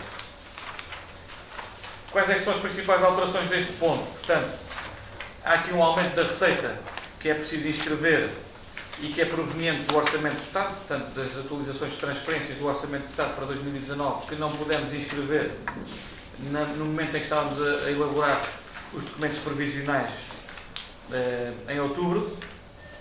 E desta atualização dos 269 mil que vamos inscrever na receita, portanto já está previsto, vamos reforçar em 250 mil euros a rúbrica das vias municipais, precisamente para iniciarmos o procedimento de contratação pública para a empreitada da estrada de Alcobelas, à Vasco, Carvalhal, etc. E, portanto, também aqui concretizarmos e começarmos a cumprir o plano de pavimentações aprovado para 2019. Basicamente é isto. Não sei se há alguma questão. Isto é a primeira revisão ao orçamento de 2019, é isso? É. Não sei se há alguma questão sobre isto. Este documento, naturalmente, tratando-se de uma revisão ao orçamento, irá ser submetido à deliberação da próxima Assembleia Municipal. O ponto seguinte tem que ver com um pedido de parecer vinculativo, prévio vinculativo, nos termos da lei, para podermos fazer a contratação de um serviço na modalidade de avança da técnica historiadora de arte, que já está a trabalhar connosco, mas que ainda não concluiu todos os trabalhos que tínhamos encarregue de fazer e, portanto, há necessidade de renovar. É 11 meses, é 11 meses. É até o fim do ano. Até o final do ano. Não sei se há alguma questão. Deve ser por janeiro, não é? O ponto seguinte, portanto, será o 16, com a nova configuração dos pontos. Tem que ver com a proposta para podermos estabelecer um protocolo de colaboração entre o município e a freguesia de Cardosas, tendo em vista o funcionamento do espaço cidadão e de atendimento, cujo nome designado vamos propor que seja António Ruschen, em homenagem a título póstumo àquela autarca local daquela freguesia. Nós tínhamos já um protocolo de colaboração com a AMA e com o Governo que assinámos para instalar a loja de cidadão de Arruda. Esse protocolo prevê que haja protocolos também, por sua vez, com as juntas de freguesia para podermos estabelecer espaços de cidadão nas freguesias. Já o fizemos com Arranhó, Santiago dos Velhos, Arruda tem a loja de cidadão, portanto o espaço de cidadão. Faltava-nos Cardosas, que é, digamos assim, a última freguesia para nós podermos fechar este ciclo e esta rede de instalação de espaços de cidadão e balcão único do município em todas as freguesias, tratando assim também de uma forma igual todas as freguesias e, portanto, promovendo também aqui a coesão territorial no Conselho e a igualdade de tratamentos. Portanto, a AMA, que é a Agência da Modernização Administrativa, já validou este local, aliás, no anexo ao protocolo que está aqui presente para deliberação, está aí também o parecer da AMA e, portanto, o layout que a AMA, no fundo, entende como necessário para poder reunir condições do espaço futuramente para instalar ali o espaço cidadão. Nós estamos a tentar que este espaço seja instalado durante o primeiro semestre e, portanto, vem aqui este protocolo para podermos iniciar as obras físicas no local, as obras de adaptação que a AMA requer. E, portanto, aqui, digamos que este protocolo é tripartido, ou seja, a AMA valida tecnicamente o layout e a proposta do espaço, cede também o mobiliário e equipamento adequado ao efeito e é responsável pela formação dos recursos humanos que vão ficar afetos a este espaço cidadão. A Câmara da Ruda tem, portanto, a obrigação de fazer as obras de adaptação de construção civil necessárias e também o apoio a nível do back-office e da assistência ao espaço cidadão e também a cedência de alguns recursos humanos sempre que tal se venha a justificar. A responsabilidade da Junta de Freguesia de Cardodas, portanto, é ceder naturalmente as instalações para podermos instalar o espaço cidadão, cede também o recurso humano que ficará afeto primacialmente ou preferencialmente a este serviço, assegura o funcionamento diário com o pagamento dos consumíveis, dos consumos que se venham a realizar e, portanto, assegura também este atendimento que será feito entre segunda, terça e sexta, das 9 ao meio-dia e meio e das 14 às 18, à quarta-feira das 15 às 19 e quinta-feira das 14 às 18. Portanto, está aqui nesta cláusula terceira as obrigações também da parte da freguesia. Portanto, grosso modo, este é o protocolo para nós podermos então implementar este que é o último espaço cidadão do Conselho na freguesia de Cardodas, que é a única, como sabem, que não está servida por este serviço ainda. Não sei se há alguma questão sobre Só uma pergunta, Sr. Presidente, que eu não percebi, ou seja, vai haver ou não cedência de recursos humanos daqui da Câmara para a freguesia de Cardodas? Não.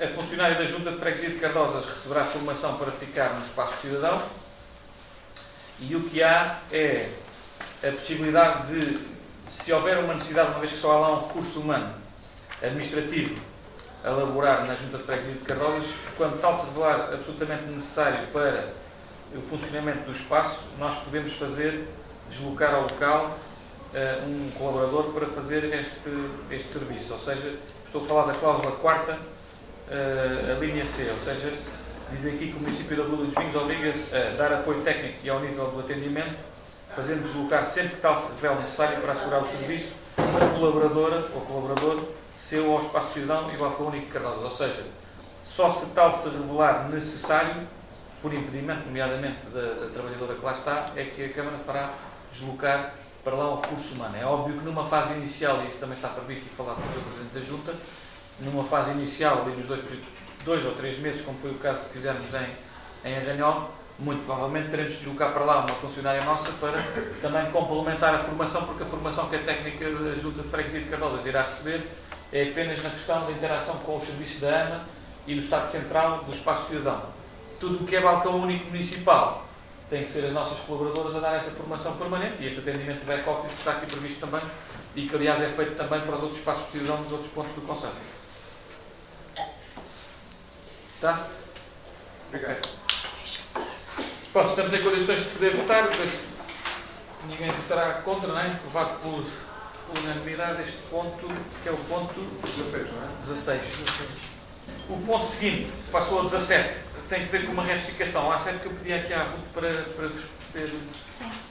Boa tarde a todos. explicar um bocadinho melhor. O ACEB vem a esta reunião de Câmara porque quando enviámos para a DGAEB vem aqui fazer 2 alertas que não constava no texto do acordo que foi assinado, que era a data da sua celebração, que nós assinámos entre todas as entidades e não constava do acordo a data da celebração, e eles também diziam que não fazia menção ao acordo coletivo que estava assinado, à sua própria revogação e ao seu número e à identificação.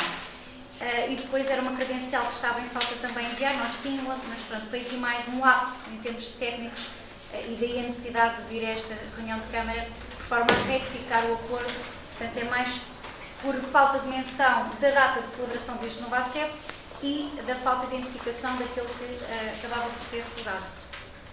Não sei se tiverem alguma dúvida, esclareço melhor, mas foi sobretudo derivado destas 2 ausências de omissão de data.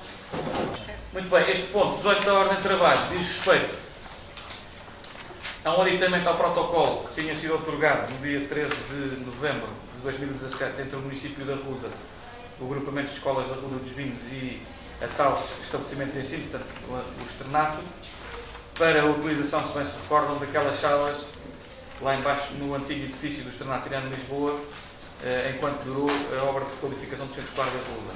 Este aditamento vem precisamente aqui à reunião de Câmara porque, no fundo, e como também já tínhamos previsto na altura, agora vamos prever a utilização daquele edifício ainda, portanto, o bloco B do antigo externato, para ministrar aqui formação superior, no caso, os cursos técnicos superiores profissionais de viticultura e enologia, que estamos já a trabalhar com o Instituto Politécnico de Santarém e que temos que ter a instrução deste processo até ao final do mês de fevereiro, portanto, vem aqui já a reunião de Câmara para também, a nível das instalações, podermos ter esta situação regularizada e para poder instruir esta candidatura para este curso, que naturalmente é mais um passo da afirmação daquilo que é a qualidade de ensino que pretendemos no Conselho, desta feita um primeiro passo também no ensino superior. E, portanto, basicamente é isto. Dizer também que agradecer ao externato a cedência destas instalações. Não tem custos diretos para o município, porque não vamos pagar nenhuma renda pela utilização. No fundo, é mais uma forma de concretizar e de rentabilizar o investimento que fizemos na altura, em 2017, por força da deslocalização daquelas 6 turmas do Escola da Ruda para lá. Não sei se há alguma questão sobre esta matéria. Não havendo, então podemos divulgar por unanimidade este aditamento ao protocolo. Muito bem, o ponto seguinte diz respeito. Se calhar é melhor, os dois já estão aqui. Ok. Diz respeito à ação social escolar, no caso, refeições comparticipadas a 100% e refeições comparticipadas a 50%. Enfim, do ponto de vista técnico, estão aí as informações necessárias. Não irei identificar, digamos assim, as situações nominalmente. Não sei se há alguma questão. Penso que é mais do mesmo, por fim e ao cabo, não oferece grande dificuldade. Consideramos então aprovado estes pontos 19 e 20 da ordem de trabalhos. O ponto seguinte, portanto, o ponto 21, diz respeito à atribuição de bolsas de estudo aos alunos do ensino superior para este ano letivo 18-19. Se bem se recordam, havia uma situação que estava pendente da entrega de um documento. Esse documento foi entregue. De acordo com a informação técnica, esta aluna ficou posicionada no escalão B e, portanto, reunirá condições de deferimento em conformidade. Não sei se há alguma questão. Posso dizer? Sim. Só um bocado, porque isto, se calhar, devia ter colocado isto nos pontos da ordem do dia, antes da ordem do dia, melhor dito, e que tem a ver com esta atribuição das bolsas de estudo a estes alunos de famílias economicamente carenciadas. Portanto, nós temos tido aqui a preocupação de não invocar o nome, ou de não fazer referência nominal a quem recebe estas bolsas. Recentemente houve uma cerimónia, eu não pude estar presente porque estava no teatro, não se pode estar em dois lados ao mesmo tempo, ou não consigo estar, mas, independentemente disso, nessa dita cerimónia foram atribuídas as bolsas digamos assim, a essas pessoas economicamente carenciadas ou oriundas. Eu, muito sinceramente, faço esta questão. Isto não configura isso é, em si mesmo, uma violação das regras provenientes da proteção de dados. É porque nós temos tido aqui tanta delicadeza para não invocar os nomes e depois fizemos uma cerimónia pública em que as pessoas vão lá receber o dito prémio ou a dita bolsa. O que é que o Sr. Presidente tem a dizer sobre isto? Ponto número 1. A comunicação e imagem da Câmara não acompanhou esse evento, propositadamente. Ponto número 2. Os convites foram muito balizados na sua direção e o próprio cheque oferta que se fez lá não tinha identificação de beneficiário nem de montante distribuído. Tinha só escalão A, escalão B ou bolsa de mérito. Isto porque foi um pedido do Sr. António Paredes e da Quinta de São Sebastião que gostavam de fazer uma cerimónia para oferta neste caso, ou para simbólica da atribuição das bolsas. Nós discutimos essa matéria, eu disse a minha opinião, naturalmente, anuí a fazermos também porque foi um pedido especial do principal benemérito deste projeto, mas disse que tínhamos que ter algumas condicionantes e reservas e, portanto, a comunicação e imagem não foi lá, nós não identificámos, digamos assim, nos cheques o beneficiário em causa e, portanto, não, do ponto de vista camarário, nós não, penso que não incumprimos aquilo que são as nossas diretrizes em termos daquilo que é a proteção de dados. E se reparar, nós temos este projeto das bolsas de estudo já há vários anos e nunca fizemos nenhuma entrega, ao contrário de outros municípios, nós nunca fizemos nenhuma entrega promovida pela Câmara destas bolsas. E não mudámos de opinião, mas houve alguém que fez questão de fazer. E nós não, enfim, expressamos a nossa opinião e portanto, é o que é. A organização daquele evento não foi da Câmara Municipal. Isso fica claro. Pronto, o ponto 22 é aquele donativo que já estávamos a falar, que já tinha sido anunciado na última reunião de Câmara e que vem agora para a ratificação. O ponto seguinte, que é o ponto 23 da Ordem de Trabalho, diz respeito àquilo que é a atividade normal das conferências vicentinas, inserido naquele que é o projeto também municipal do Banco Solidário, ou seja, neste momento estamos a propor a atribuição deste apoio financeiro de 5.000 euros à conferências vicentinas, também para que ela possa ter a capacidade de fazer alguns pagamentos e algumas situações de carência, como é normal, e portanto estamos a início de ano, vamos reforçar este fundo de maneio para que possa, nestes primeiros tempos do ano, não haver sobressaltos. Não sei se queres acrescentar alguma coisa durante isto. O ponto seguinte diz respeito a uma situação que tem que ver com a obra ainda do Parque Urbano das Rotas.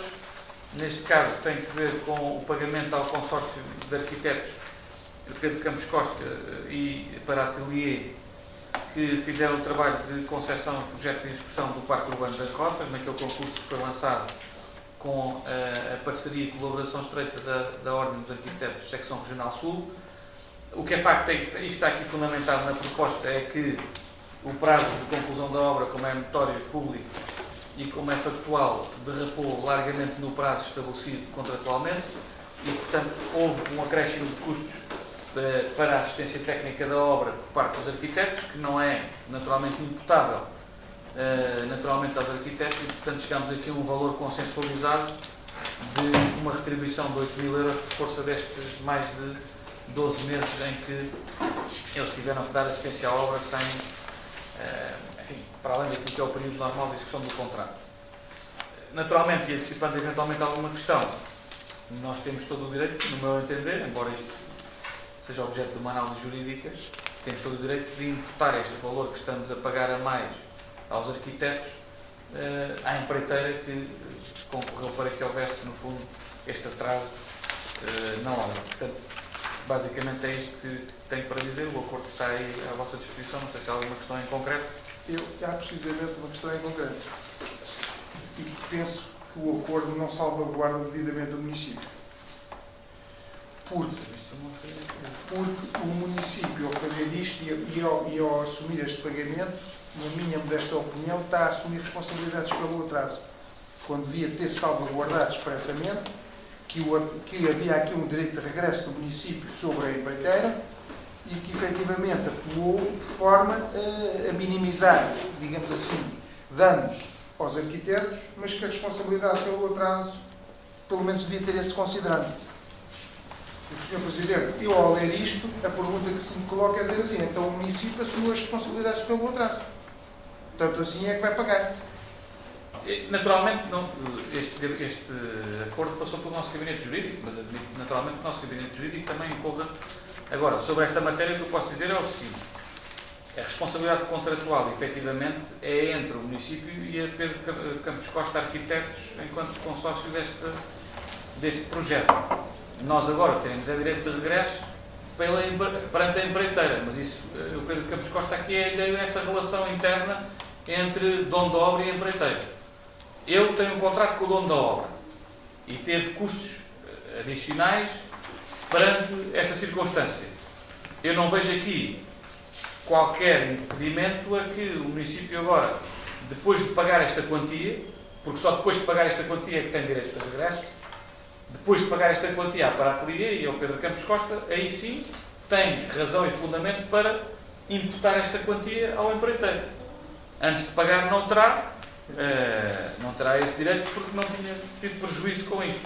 A partir do momento em que tem um prejuízo perante a equipa de arquitetos, e sim terá o direito de regresso de exigir uma indenização equivalente, de modo a que, uma vez que não deu aso a que atraso nos trabalhos e, portanto, consequentemente, essa assistência técnica se prolongasse na obra. Eu não vejo impedimento e o Gabinete Jurídico da Câmara também não viu, mas, naturalmente, agradeço o alerta. Não, penso que a consideração, quando se diz o prazo de conclusão da obra estava previsto para 31 de agosto de 2017, que é o considerando B, a obra não foi concluída no prazo previsto, o facto que não foi imputável ao primeiro contraente, devia-se ter dito ao primeiro e ao segundo contraente. Não, mas tudo bem, mas isso é o acordo. Mas o acordo é entre nós e o arquiteto. É evidente. Agora, atas de reuniões de obra em que o próprio empreiteiro assume que é por causa dele Pronto. que as obras não estão concluídas, temos a marca. Ótimo, ótimo. Portanto, eu não tenho problemas quanto a isso. Não me parece que haja problemas por isso. Basta juntar uma ata de obra. Pronto, ótimo. Nem que eles próprios assumem que é devido às escassez de mão de obra, isto e aquilo. Quer dizer, está ali uma série de fundamentos que não são imputáveis ao dono da obra. Portanto, Eu, como vi aqui só que o atraso não é imputável ao primeiro, como também não é ao município. claro, mas isto é na relação entre dono da Sim. obra e arquitetos. Na relação interna entre dono da obra e empreiteiro, nós temos outro tipo de documentos que podemos juntar e que vamos juntar. Se for o caso, eu até admito que eles paguem voluntariamente, sei lá o quê, mas pedindo um pagamento de prestações ou o que seja, não sei. E estou a falar ainda de cor. Agora, da minha parte, vou dar orientações aos serviços para depois de efetuarmos este pagamento, ao abrigo deste acordo de pagamentos, e botarmos isto na conta da empreitada. Ainda temos caução do nosso lado que podemos fazer-nos valer disto. Portanto, nós temos as garantias do nosso lado ainda. Ótimo. Muito bem, os pontos seguintes, portanto, 25 e 26, eles estão interligados de alguma forma, e, portanto, se calhar poderíamos fazer aqui uma apresentação conjunta, diria eu, em conformidade. Ou seja, nós temos aqui em presença dois pontos diferentes, embora interligados entre si. Ou seja, temos o ponto que diz respeito à elaboração do procedimento para a revisão do PDM, portanto, genericamente considerado, e depois temos o ponto seguinte que diz respeito a uma proposta de suspensão parcial do PDM e estabelecimento das respectivas medidas preventivas, tendo em vista a construção futura da variante na zona nascente à Vila da Rua dos Vinhos. Portanto, para a revisão do PDM genericamente considerada, podíamos adiantar três linhas de argumentação que podem ser abduzidas para iniciarmos, ou voltarmos a iniciar, melhor dizendo, esta revisão do PDM. Por um lado, a própria lei em vigor que baliza esta matéria, portanto, que é a Lei de Bases dos Solos, que foi aprovada pela Lei 31 de 2014, de 30 de maio, que aponta, de facto, a conclusão, ou a necessidade de conclusão da revisão do PDM durante o próximo ano, sensivelmente. Depois, a própria necessidade que a Câmara tem e que é condição sine qua non de haver uma suspensão do PDM, portanto, haver depois uma revisão, portanto, no fundo, com esta pretensão de fazermos a suspensão dos dois espaços de canal da variante à Vila da Ruda, que era o que estava previsto no PDM 97, que era o novo traçado. No fundo, é necessário haver esta revisão que já contempla esta circunstância, portanto, aqui vertida na revisão genérica do PDM. O próprio relatório do Estado de Ordenamento do Território, o REOT, que foi aprovado na última Assembleia Municipal do ano de 2018, portanto, a 30 de novembro, também aponta para esta necessidade da revisão do PDM da Rua dos Vinhos. E também, quarto, embora mais do ponto de vista técnico, nós já temos as condições em termos de cartografia atualizada, etc., que nos permite agora elaborar esta proposta de revisão do PDM de acordo com as novas regras da arte aplicadas. A revisão do PDM é um processo demoroso. Nós não conseguimos estar a identificar quando é que será a previsão de términos deste processo. O processo de revisão do PDM em curso, para terem uma ideia, ele foi aprovado em 97 e publicado em 97 de janeiro, e depois foi iniciado o processo de revisão em 2000, a primeira deliberação para a revisão do PDM de 97, e nunca o conseguimos concluir, e portanto depois em 2014 há esta nova Lei de Bases dos Solos, e estamos agora a retomar a revisão do PDM de acordo com esta nova Lei de Bases dos Solos. Sempre disse e mantenho aquilo que disse no passado, é uma revisão do PDM que pode trazer aqui alguns inconvenientes do ponto de vista das expectativas, sobretudo no que diz respeito à expansão de áreas urbanas ou industriais em concreto, E, portanto, é uma discussão que vamos agora iniciar. Temos que iniciar novamente com as instâncias que se pronunciam sobre esta matéria, quer da reserva ecológica, quer da reserva agrícola, das condicionantes todas que as nossas plantas têm, e é uma discussão pública que depois temos que fazer com a sociedade civil, sendo certo também que esta revisão portanto, do PDM, desculpem, é uma imposição da lei dos solos e, portanto, temos que avançar com ela. Não avançamos com aquele entusiasmo de achar que, de facto, vamos melhorar o PDM, porque acho que, em alguns casos, é a convicção que tenho do contacto que tive com este processo. De facto, parece-me que, em alguns casos, podemos estar a falar de uma situação inversa, mas, como tudo, tem pontos positivos e tem pontos menos positivos. Vamos procurar conduzir o processo de modo a salvaguardar o interesse superior do município da Ruda e dos nossos municípios e, portanto, fazer esta interação com as entidades de modo a que, no final de contas, a revisão do PDM possa ter um resultado positivo. Vamos ver, ainda é prematuro para traçarmos aqui um plano em termos de timing, cronograma, depois vai ter que haver uma comissão de acompanhamento que vai reunir, vamos outra vez iniciar este processo, mas, de acordo com estas 3, 4 linhas de raciocínio, nós entendemos que agora estão reunidas as condições para podermos iniciar esta revisão do PDM. Depois, o ponto seguinte tem que ver com uma coisa mais concreta, que é, de facto, uma proposta para suspensão do PDM vigente, ou seja, nós neste momento há um espaço de canal previsto no PDM de 97 que amarra a variante junto à entrada da vila ao cemitério e até ao cruzamento dos 3 portões, portanto junto ao pavilhão multiusos.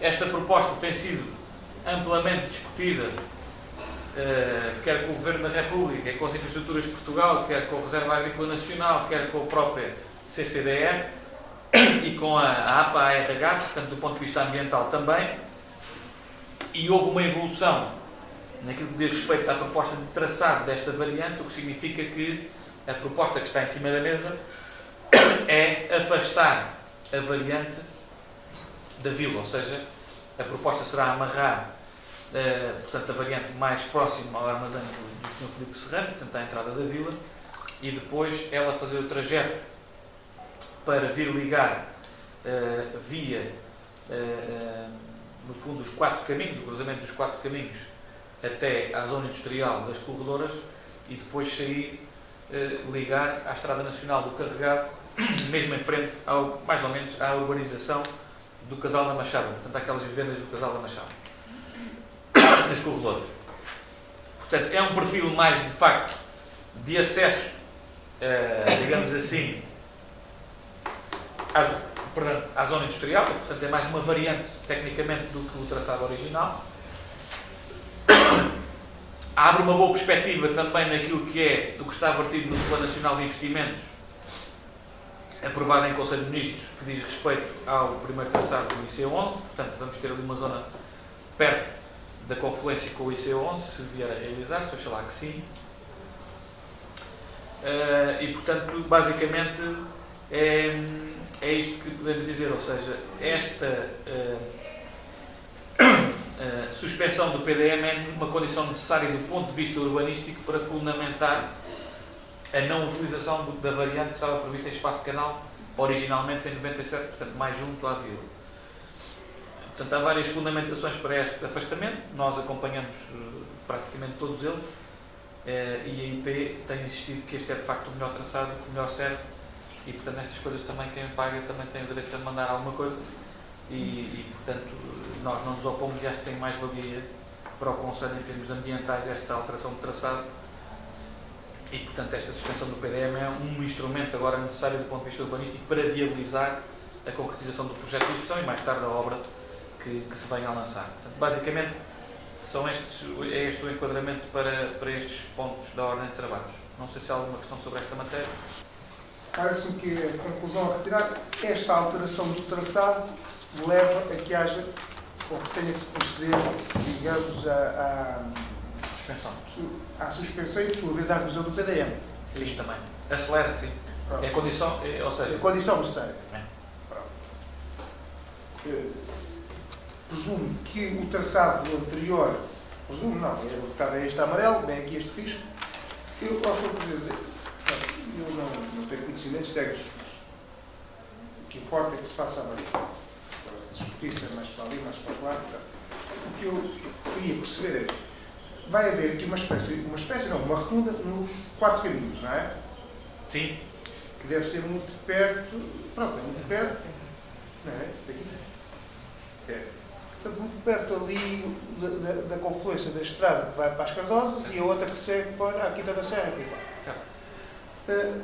E onde é que vai ligar aquela, que não será uma variante, mas que se tinha falado aqui entre os 3 portões? Ou seja, a nossa proposta, Para tentar perceber isto. a nossa proposta é, mas isso é iniciativa municipal. Ou seja, Sim, e essa proposta é isso que será eu uma queria. iniciativa municipal, não tem que ver com a variante. Entrei deles. Já terminou as perguntas? Sim, a pergunta é onde é que Essa encaixa nesta em variante concreto. aquela proposta a nível municipal das 3 portões Ok. com a dita variante. Pronto, a variante será mais para veículos pesados, não é? E nós achamos que fará sentido, concretizando-se a variante nesse novo espaço canal que está agora aqui em cima da mesa, de fazer à mesma uma rotunda junto ao pavilhão multiusos e ligar essa rotunda junto ao pavilhão multiusos diretamente à Estrada da Costa, que é a estrada que vem daquele cruzamento das antigas padarias até a esse A cruzamento. Estrada da Costa é aquela que vai confluir com os 4 caminhos, pronto, que vem da zona do centro da... Exatamente. Pronto, ali da Tasca do Pronto. Zé. Porquê é que nós achamos isto? Porque conseguimos esta estrada para já foi melhorada no mandato anterior, portanto, neste momento, em termos de condições de circulação para veículos ligeiros, oferece todas as condições de segurança e de transitabilidade associadas a uma condução segura. O que é que nós achamos? Este desvio aqui permitirá que todo aquele tráfego que vem do Sobral de Montagraça e que apanha a A10 e toda aquela zona urbana do Casal do Telheiro, da Fresca e até de São Lázaro em parte, evitem ter que circular na zona mais próxima da vila, podem fazer circulação por fora, entrar na rotunda dos 3 portões, Estrada da Costa e rotunda, cá embaixo dos 4 caminhos, para depois, por sua vez, apanhar logo a variante. Que é o fim de isenção do valor das taxas de obras de infraestruturas urbanísticas Para as obras de para o valor. licenciamento do Jardim de Infância em Alcambá. A requerente é a Santa Casa da Misericórdia. Portanto, não sei se há alguma questão. Portanto, nós propomos liberar a isenção do pagamento em função de ser uma IPSS que faz trabalho meritório no Conselho. Ok? Eu apoio. Voto favoravelmente. Não esperava outra coisa. Isto tem que ver o ponto seguinte. Portanto, o 28 tem que ver com a caducidade de um processo. Portanto, é o procedimento habitual que já tem vindo aqui à Câmara. Não sei se há alguma questão. Está devidamente informado. Não havendo. O 29 tem que ver também com o mesmo, portanto, mais uma caducidade. O 30 também é caducidade e o 31 também, não é? Então não há nenhuma questão sobre isto. Podemos deliberar, não é? Sim, senhor.